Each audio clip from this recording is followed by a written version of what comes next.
répondre à une invitation de Oui Madame, un réseau européen exceptionnel, pour parler du rôle des femmes dans les conseils d'administration et bien entendu de l'avenir de ces femmes dans les conseils.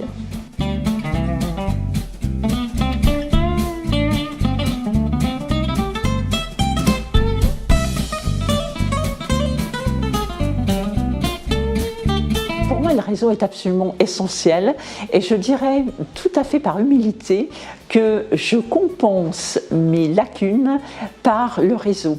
Alors, à savoir que dans un réseau, il faut savoir donner avant de prendre, parce que malheureusement, trop de gens pensent qu'appartenir à un réseau, c'est simplement payer sa cotisation et prendre des cartes d'affaires et puis bien entendu les exploiter. Non, c'est donner, il y a un partage dans un réseau. Mais pour moi, il est absolument essentiel.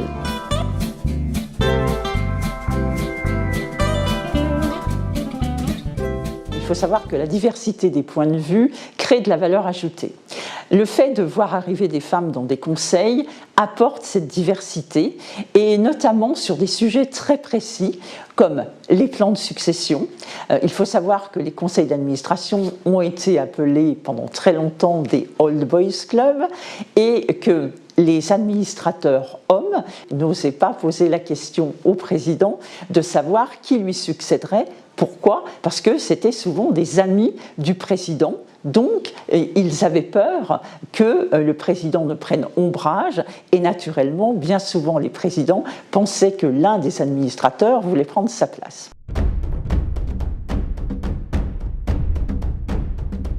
Le deuxième point porte sur les fusions, les acquisitions. Une femme va poser d'autres questions, va axer beaucoup plus ses réflexions sur les ressources humaines, alors qu'un homme, un administrateur homme, et je vous dis cela avec 10 ans d'expérience sur plusieurs acquisitions, il va penser qu'il suffit de compléments géographiques, de compléments de métiers pour qu'une fusion réussisse. Une femme va oser poser beaucoup plus de questions sur les problématiques humaines et en cela, c'est vrai que c'est un plus.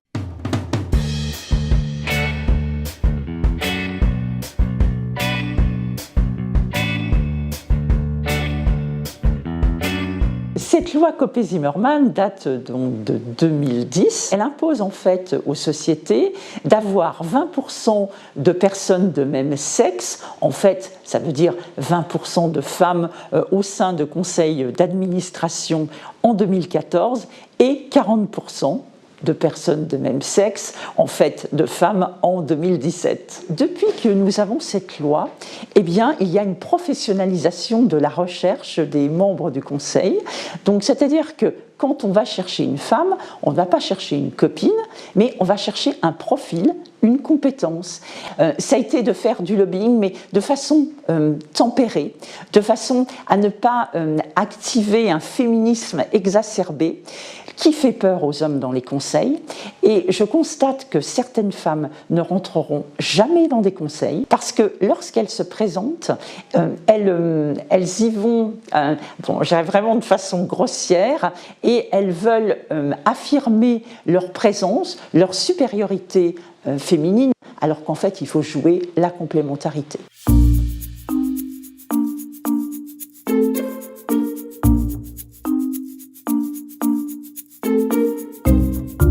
Je pense que dans des réseaux féminins, il faut absolument intégrer des hommes, alors ou qui jouent donc, comme je le disais précisément, le rôle de mentor, ou alors qui jouent un peu la complémentarité et écoutent. Et il faut essayer aussi de convaincre les messieurs que des femmes dans des conseils peuvent avoir évidemment un rôle tout aussi important que le leur. Et il faut que les femmes osent aussi s'exprimer dans la presse, ce qui n'est pas souvent le cas. Il faut qu'elles osent effectivement réaliser des vidéos, il faut qu'elles osent prendre la parole dans des réunions, et puis je pense que tout ira bien, même si je reste convaincue que certains hommes aujourd'hui ont peur, donc certains sont fâchés parce qu'ils savent qu'ils ne vont pas entrer dans des conseils d'administration parce qu'une femme va être nommé à cause de la loi.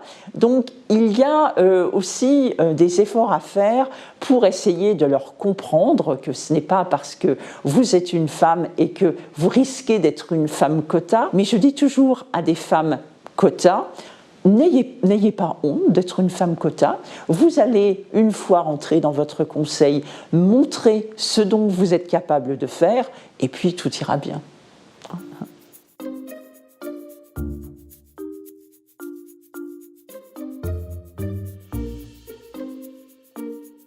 Ça m'a donné envie de m'intéresser justement à la place des femmes dans les conseils d'administration. J'ai beaucoup aimé le format, qui était un petit format, qui a permis beaucoup d'échanges avec les intervenants, et le sujet m'intéressait de mieux comprendre la place des femmes dans les conseils d'administration des entreprises aujourd'hui en France. J'ai eu dans ma proximité des gens qui s'intéressaient à cette question depuis longtemps, notamment dans les PME et les ETI, mais Viviane y a apporté énormément de détails intéressants et notamment d'expérience sur ce qu'elle vit tous les jours.